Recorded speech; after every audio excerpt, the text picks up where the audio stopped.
Winston Churchill famously said of Russia, "It is a riddle, wrapped in a mystery, inside an enigma." Prime Minister Churchill, meet Vladimir Putin.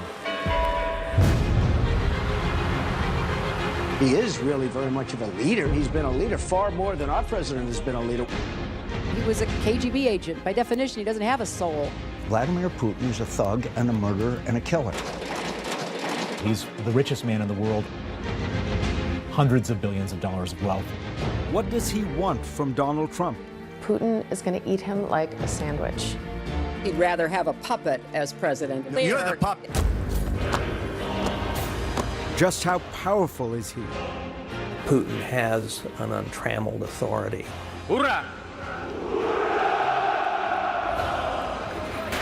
I don't see any checks on his power. So powerful, he rigged the American election? Of course, Putin wanted Hillary Clinton to lose. He despised Hillary Clinton. Whom would you like better?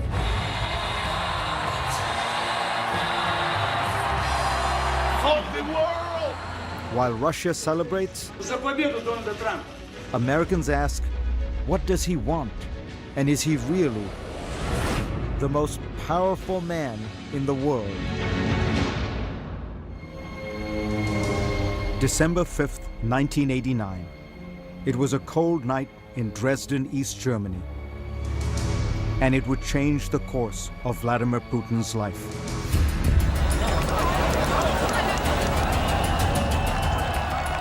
The Berlin Wall had just fallen.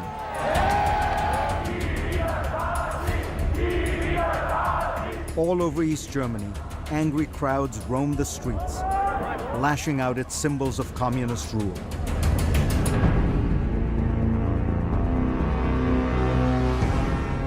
That night in Dresden, they found a target. The local KGB headquarters. A mob surrounded the building. As the hour grew later, the crowd grew larger. Inside, peering through the curtains, was a young KGB lieutenant colonel named Vladimir Putin. He was terrified that they were going to storm the building. Putin was a junior officer, but the boss was away. He was in charge. The Berlin Wall had come down, police weren't going to help, and he called for instructions. Desperate for help, Putin dialed KGB headquarters in Moscow, over and over again. Finally, one official told him simply, Moscow is silent. And I think it felt like a deep betrayal to him. Vladimir Putin was on his own.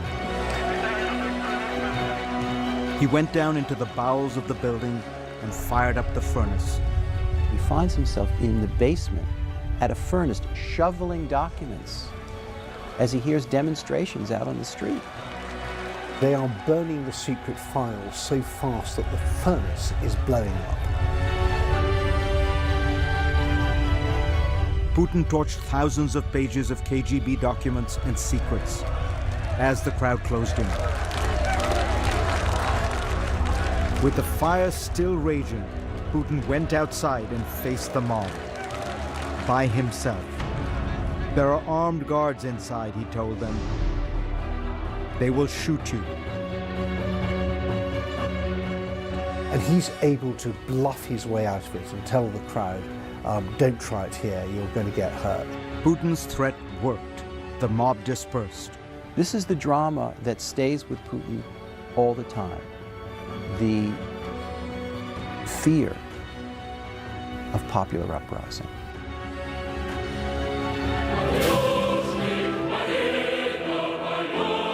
Vladimir Putin quells that fear with absolute control. This is what control looks like.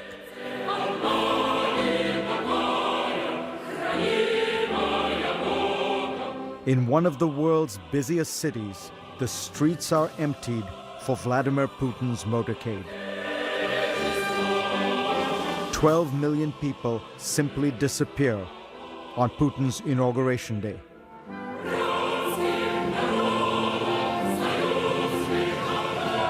Владимир Владимирович Путин.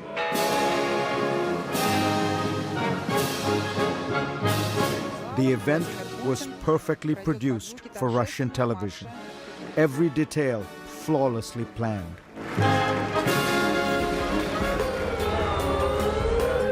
Almost every detail.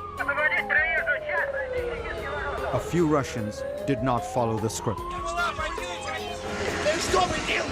Literally a block away from his inauguration was a cafe called Jean-Jacques, where the opposition liked to gather and drink wine and drink coffee. And the riot police descend on the cafe and start arresting people sitting at their tables outside, turning over tables, breaking cups and plates.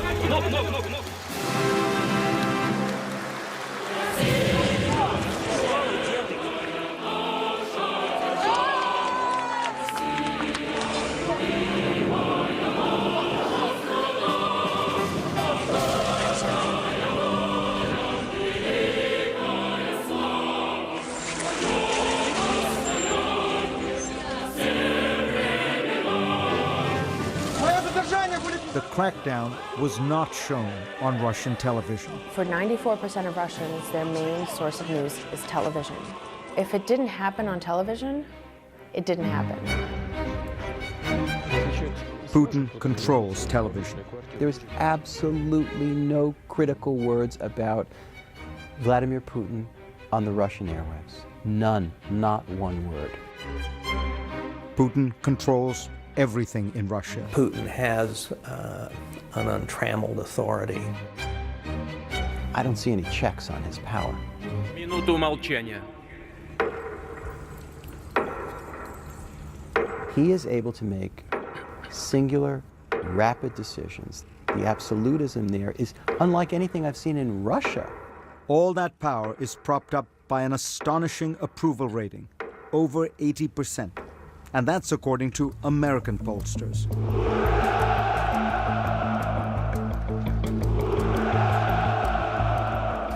Donald Trump wins the presidency. But when the United States elected a new president, it looked like Russia had fallen for a new leader. Победа Трампа будет праздник для всего человечества. There were toasts all over Moscow, За победу Дональда Трампа. at the parliament known as the Duma, on talk shows, Они молодцы. and at bars. We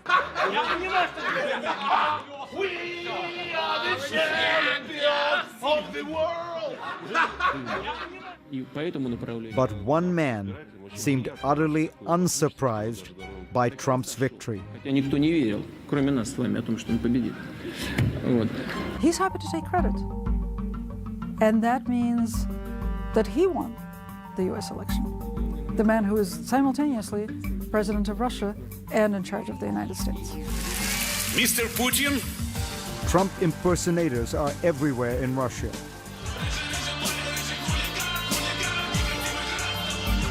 Я люблю Россию, но ты ничего не докажешь.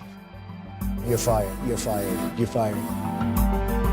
But it could be an American TV program that best describes the Putin-Trump relationship. I think Putin views Trump as an apprentice. At the heart of all this are some deadly serious questions. Does Vladimir Putin have some kind of hold over Donald Trump? Did he tamper with the American elections? I tried to ask him. Mr. Putin did not agree to answer my questions, but his closest aide, Dmitry Peskov, did. The answer is very simple, no. You're humiliating yourself, saying that a country can intervene in your election process. America, a huge country, the most powerful country in the world, this is simply impossible. We will get at the truth of all this, but to do that, we need to go back to the final days of the country Vladimir Putin loved. I think that down deep in Putin, there is this sense of extraordinary humiliation over the collapse of the Soviet Union. Because it wasn't just the Soviet Union, it was the Russian Empire. Putin returned home from his KGB posting in 1990 to a country he did not recognize. The USSR had been transformed by Mikhail Gorbachev and his policy of openness, known as glasnost. A lot of things happened very quickly. Big Mac is Big Mac. Coca-Cola, Coca-Cola. A romance with things Western.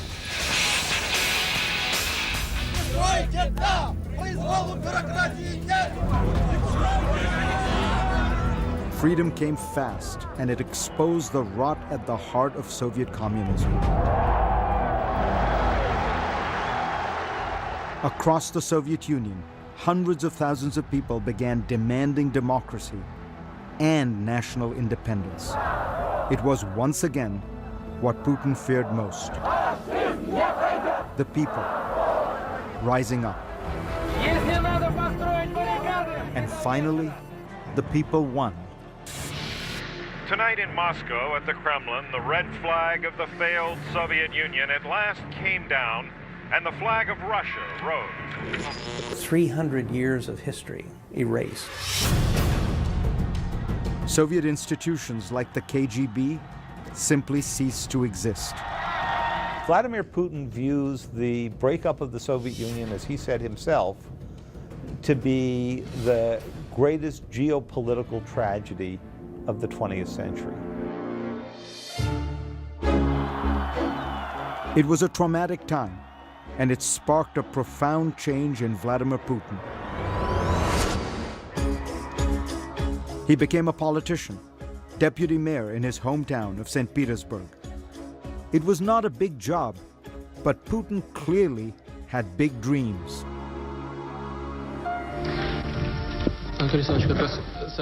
He commissioned this rarely seen documentary about himself. Presenting Vladimir Putin, the credits read, in power. Weirdly, the soundtrack is from the Broadway show Cats. The ambitious Putin may already have been looking toward Moscow because the Russian people were desperate for strong leadership. Under President Boris Yeltsin, the new democracy was a mess. The entire Soviet system, it just collapsed.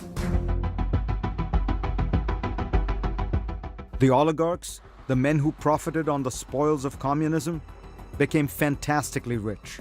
Mercedes-Benz is selling more of its top-line cars in Russia than in all the rest of Europe. But ordinary Russians were sinking into desperate poverty.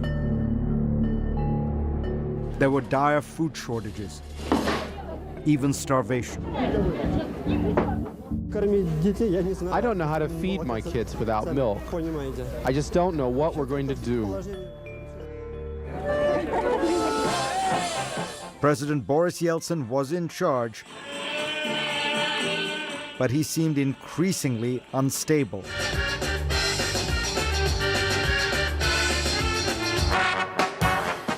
He is drinking. He's barely being propped up.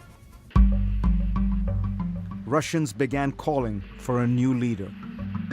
They were tired of the embarrassments of Yeltsin.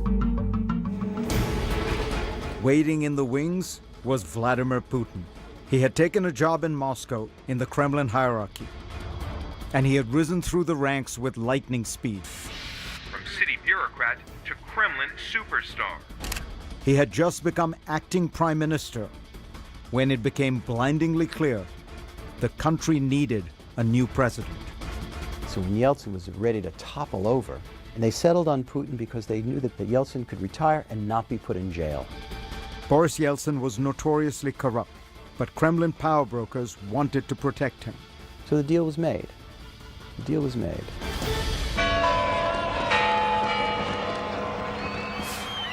December 31st, 1999. The surprise announcement from Boris Yeltsin that he is resigning as president and turning over power to his prime minister, Vladimir Putin.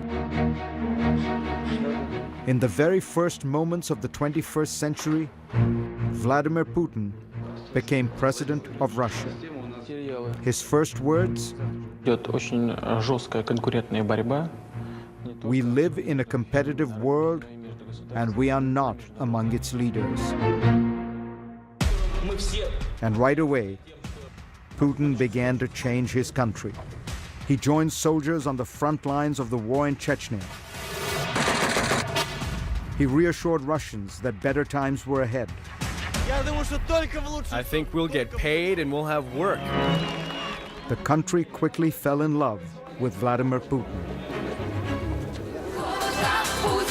The #1 song in Russia was called "A Man Like Putin." He's just very, he's a beautiful man, you see.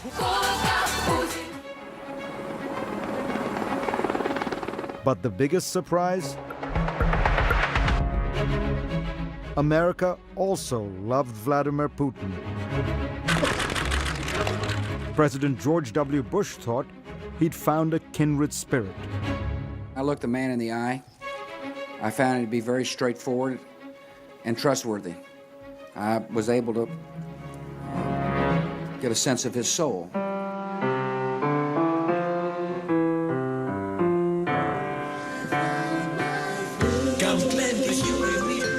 Even Hollywood fell for the new Russian president.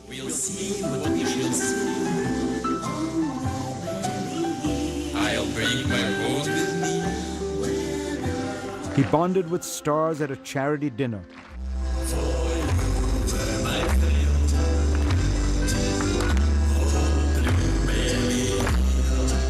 But the honeymoon would soon come to a crashing halt. He was a KGB agent. By definition, he doesn't have a soul. How are you? So glad to see you. Next, when Vladimir met Hillary. It's important to remember how much he despised Hillary Clinton.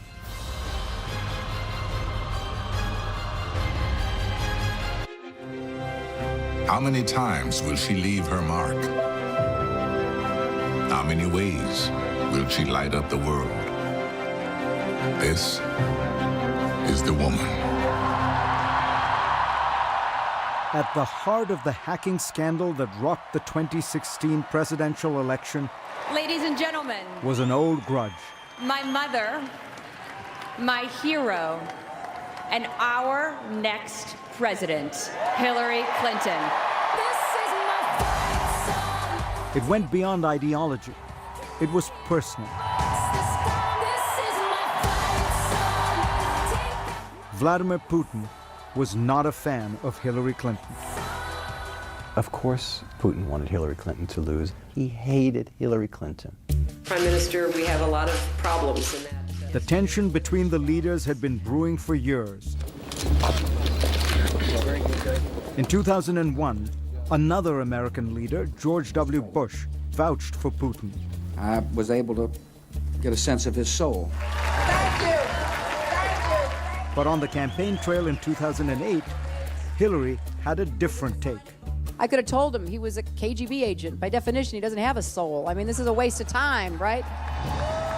Recently, Mrs. Clinton said that you, as a former KGB agent, by definition, can have no soul. Putin's reply: statesmen shouldn't be guided by their hearts, they should use their heads. Clinton had a lot of tough words for Putin over the years. He's a very arrogant person to deal with. We have to stand up to his bullying. He is somebody who will take as much as he possibly can.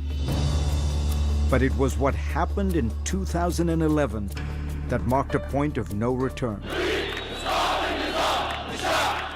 It began with the Arab Spring protests early that year. The kind of popular uprising that Putin dreaded. He begins to see himself through the eyes of Hosni Mubarak. Mubarak of Egypt was facing prosecution. Syria's Bashar al-Assad was on the ropes.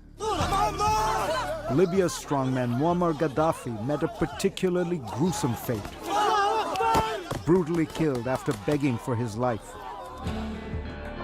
Putin may have feared the same bloody fate for himself.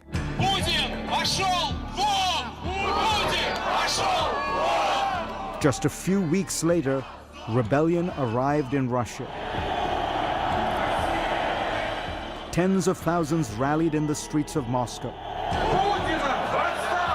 The biggest protest there since the fall of the Soviet Union. People were hanging off lampposts, people were in the streets. It's really shocking. Putin was now living the same nightmare he had endured as a KGB officer in East Germany in 1989. This time, in his own backyard. And he wasn't even president at the time. He was prime minister, having handed the presidency over to his associate, Dmitry Medvedev. As the winter went longer and longer and got colder and colder, the protests got bigger and bigger. As Putin saw people turning against him, Hillary Clinton weighed in.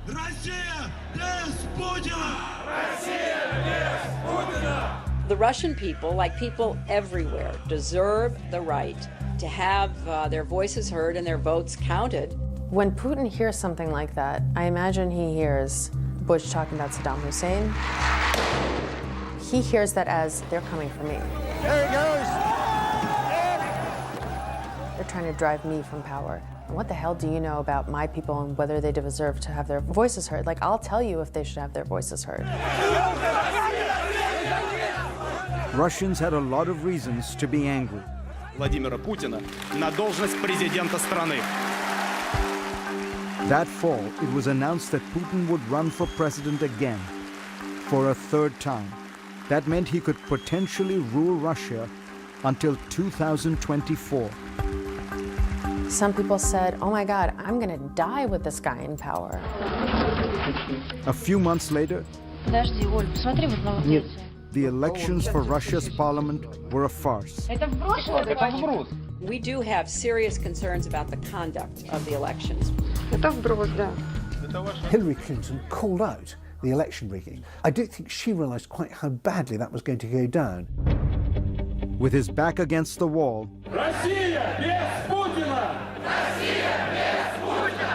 Putin turned the tables. He blamed the protests on Hillary Clinton, claiming that she was the one who incited them with her complaints about the election. There are growing restrictions on the exercise of fundamental rights. Quote unquote, she sent a signal. That was his words.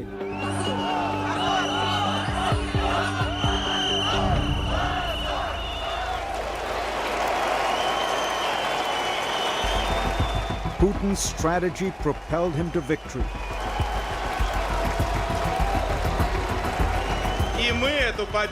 In March 2012, he won re-election handily, fighting back tears after a tense fight to maintain his power. Мы показали, что нам действительно никто ничего не может навязать. He may have won the day, but Vladimir Putin never forgot about the woman who had kicked him when he was down. Do you think he'd resolved, you interfered with my elections, two can play this game? I think that that's the line of thinking that led him to the intervention. I mean, I'm totally convinced the Russians were meddling and intervening covertly. U.S. intelligence concluded that Putin personally ordered a campaign to influence the American election, in part because he holds a grudge for Clinton's comments in 2011. The other accusation... Putin has denied that Russia was hacking the Democrats. I don't know anything about that. You know how many hackers there are today. It's an extremely difficult thing to check. The Russians allegedly focused their attack on a particularly weak target: the Democratic National Committee. You could have broken into the DNC with a can opener.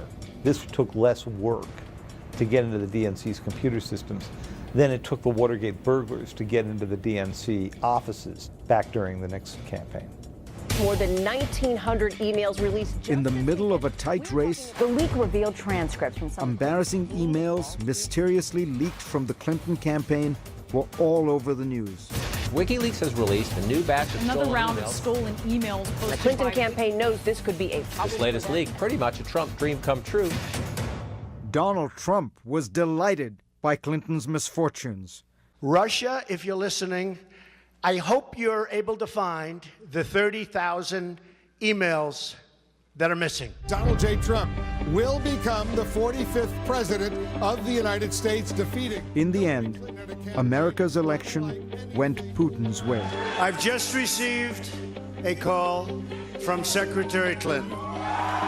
Hillary Clinton was quite negative about our country and her attitude. It wouldn't be bad to get along with Russia, right? It wouldn't be bad.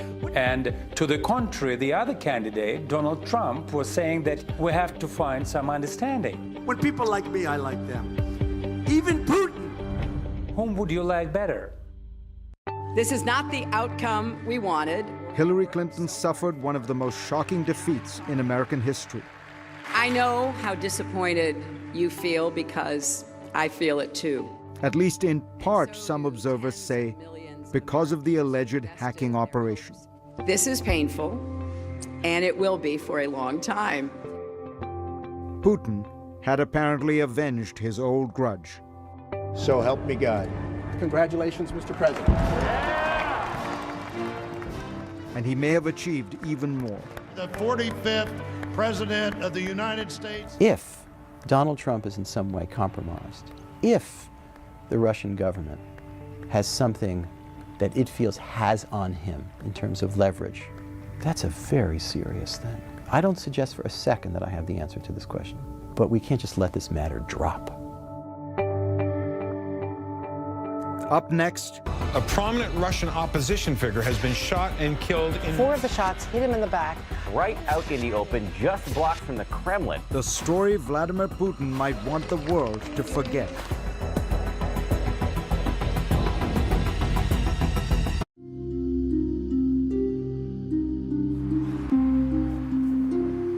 February 27th, 2015, nearly midnight. A man and woman walk across the Bolshoi-Moskovetsky Bridge, right next to the Kremlin, a highly monitored area littered with surveillance cameras. All those cameras, but amazingly, this grainy, faraway video is the only footage that exists of a critical moment in recent Russian history. Inside the circle of what a Moscow TV station purports to be Boris Nemtsov and his girlfriend. Nemtsov was, of course, the well-known Russian opposition leader who led the protests in 2011. The station says that while this snowplow hides the two from camera's view, Nemtsov was killed, shot 4 times in the back. A prominent Russian opposition figure has been shot and killed in. 4 of the shots hit him in the back. Right out in the open, just blocks from the Kremlin. So, who murdered Boris Nemtsov? Это позорное явление. Трагическое и позорное. Vladimir Putin condemned the killing, calling it shameful and impudent. And 5 Chechens are currently on trial for murder, but the court case plods along. In the meantime, doubts remain. The assassination was extremely professional. Russian-born journalist Julia Yoffe says that only one group could be that professional. Nemtsov's girlfriend, who he was walking with, didn't realize he had been shot until the car was already driving off. It was quick and professional, and nobody has that kind of training outside the government. Senator John McCain takes it one step further. Vladimir Putin is a thug and a murderer and a killer and a KGB agent. He had Boris Nemtsov murdered in the shadow of the Kremlin. This is personal insult. This is lousy behavior from a politician. That is Putin's top aide and spokesman, Dmitry Peskov. It's nonsense. It's nonsense. There is nothing to comment on. Over the course of Putin's time in power, his regime has been accused of involvement in the deaths of many of its critics, including the journalist Anna Politkovskaya and the former KGB agent Alexander Litvinenko. The scholar of Russian studies, Stephen Cohen, responds. There's not a shred of evidence, there's not a single fact to sustain these allegations, but they take on a kind of folklorish reality. Тут господин Путин сказал. The allegations that Putin might have played a role in Boris Nemtsov's murder may stem in part from the evidence that Nemtsov had been accumulating against the president. Nemtsov was about to reveal information that would prove Russia's involvement in the conflict in Ukraine. That Ukraine report was released a few months after Nemtsov's murder. But there was an earlier Nemtsov report published in 2012 that also was embarrassing for Putin. It claimed the president had 43 planes, 15 helicopters, and 4 yachts at his disposal, including one super yacht. Then there are the palaces. Nemtsov's report says there were 20 presidential palaces available to Putin at any time. One of the palaces, known in the press simply as Putin's Palace, was said to be worth $1 billion. This is not true. This is actually perverted commenting of reality. Putin's spokesman, Dmitry Peskov, says every world leader, especially the leader of a nuclear power like Russia or the United States, has access to state-owned homes and planes and helicopters that are safe and have secure communications. Of course, he uses these vehicles, this plane, these residences, but it's not his property. The rumors about his wealth, the rumors about the palaces, has nothing to do with reality. It's just lies. The rumors of Putin's wealth, well, some of them are simply staggering. And some people, including myself, believe that he's the richest man in the world or one of the richest men in the world. Bill Browder was once the largest foreign investor in Russia. Now he's one of Vladimir Putin's toughest critics. We talked in 2015. You really think Putin is the richest man in the world? I really think that. And I'm not just saying that crazily. Estimate his net worth. 200 billion. Really? I believe that it's 200 billion. That would make Putin almost 2.5 times wealthier than the man whom Forbes says is the world's wealthiest, Bill Gates. All these rumors, all these accusations about billions and billions of dollars as his fortune, this is not true. Don't believe in that. He's got nothing. He's got what he writes in his personal financial declaration every year. Putin's most recent financial declaration says that he personally owns less than half an acre of land, a roughly 900 square foot apartment, and a 200 square foot garage, into which maybe he puts the vehicles listed in that document. A vintage Russian sedan, a Russian 4x4, and a trailer like this one. The document does not say how much Putin has in the bank or in investments. Top U.S. Treasury official Adam Zubin talked to the BBC. I'm not in a position to give you figures, but what I can say is that he supposedly draws a state salary of something like $110,000 a year. That is not an accurate statement of the man's wealth.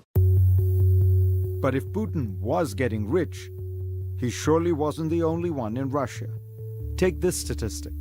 In 1996, when Putin had just moved to Moscow and begun his climb to the top, there were no billionaires in all of Russia.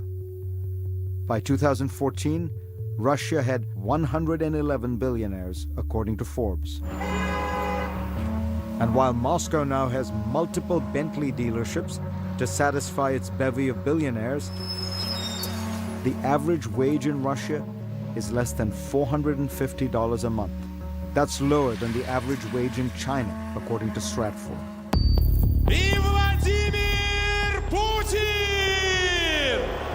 But despite all the allegations, despite all the accusations, the fact remains Vladimir Putin is remarkably popular in Russia.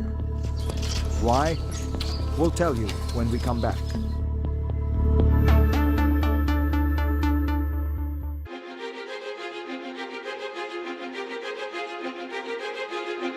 The most powerful man in the world is also the most popular. Vladimir Putin's approval rating has soared as high as 86% in recent years. Consider that American presidents are happy when they break the 50% mark.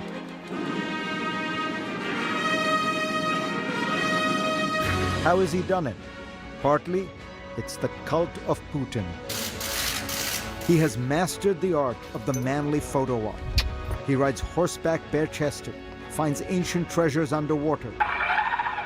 He rides a submarine to the bottom of the Black Sea, flies planes, fights forest fires. There's something ridiculous about a middle-aged world leader riding around shirtless on a horse like Conan the Barbarian after a dozen donuts. Who thinks this looks good? Everything that we find ridiculous about Vladimir Putin is very appealing in a media universe that he controls absolutely. Perhaps the foundation of the Putin juggernaut is a political truism no matter where you live. It's the economy, stupid. After the chaotic years of Boris Yeltsin, Putin stepped in and stabilized the country.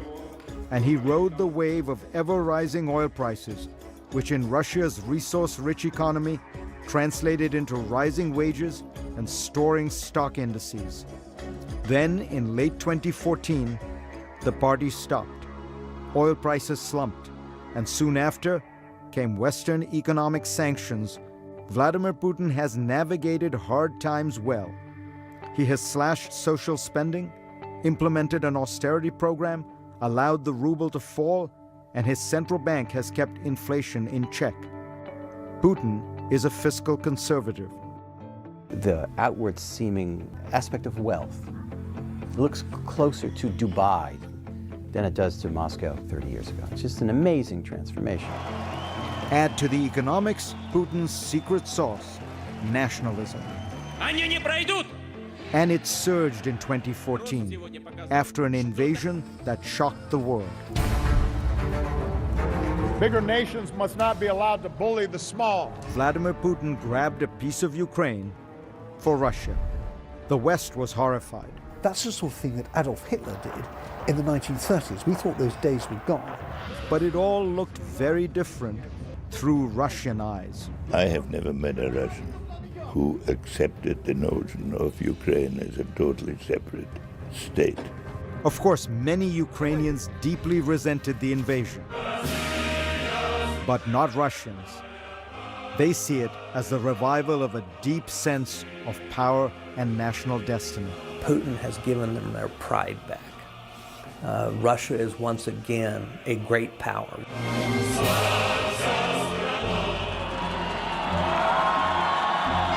Putinism is an ideology of social conservatism, of anti-Westernism, but above all, of national power.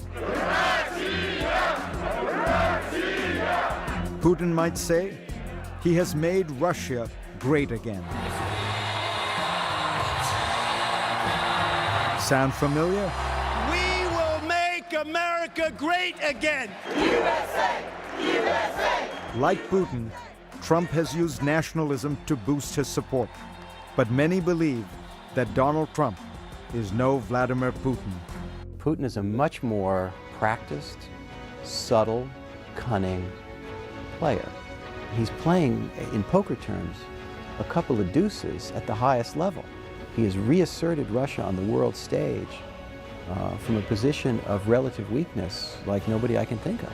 That's an amazing feat of geopolitics. Finally, here are my thoughts on he whom we have called the most powerful man in the world. First, let me explain the title. The United States, and China for that matter, are more powerful countries than Russia, of course, but the power of a head of state is determined both by the country's strength and the capacity he or she has to exercise that power unilaterally, unconstrained by other institutions, parties, or political forces. And combining those two metrics it's easy to see why Vladimir Putin rises to the top. He has created what he calls a vertical of power unlike any we have seen in other great nations. As the Russian chess grandmaster Garry Kasparov has noted, himself a harsh critic of Putin, the entire structure of Russian political authority rests on one man. When the Tsar died, after all, you knew the process by which his successor, his son, would be elevated. When the General Secretary of the Soviet Communist Party died, the Standing Committee and the Politburo would select his successor. But when Putin dies, I almost said if, what will happen? No one knows. To understand Putin, you have to understand Russia. The last 100 years for that country have seen the fall of the Tsar, the collapse of democracy, the Great Depression, World War II with its tens of millions of Russian dead, Stalin's totalitarian brutalities, the collapse of communism, the breakup of the Soviet Union, Boris Yeltsin's years of chaos and corruption, and then comes Vladimir Putin, who ushers in almost 2 decades of stability and, in popular perception, rising standards of living and increasing prominence and respect in the world. Да здравствует Россия! Respect is important. Russians have immense national pride. Russia is, after all, the largest country on the planet, 48 times larger than Germany. It encompasses 11 time zones and straddles Europe, Asia, and the Middle East. It is also a rich country, containing some of the largest deposits of raw materials, from oil and natural gas to nickel and aluminum. Culturally, it has often thought of itself as the third Rome, preserving Christianity even as Rome and Byzantium fell to the barbarians. Putin understands Russia, but he also understands the world. He's not foolish enough to make a frontal assault on America or Europe. He knows how to use power asymmetrically, with cyber tools and disinformation. He understands the vulnerabilities of free societies, their internal divisions and discord, and their gaping openness. He understands the fragility of institutions like the European Union and NATO, and ideas like integration and diversity. In other words, Vladimir Putin understands us very well. The question is, does Donald Trump really understand him?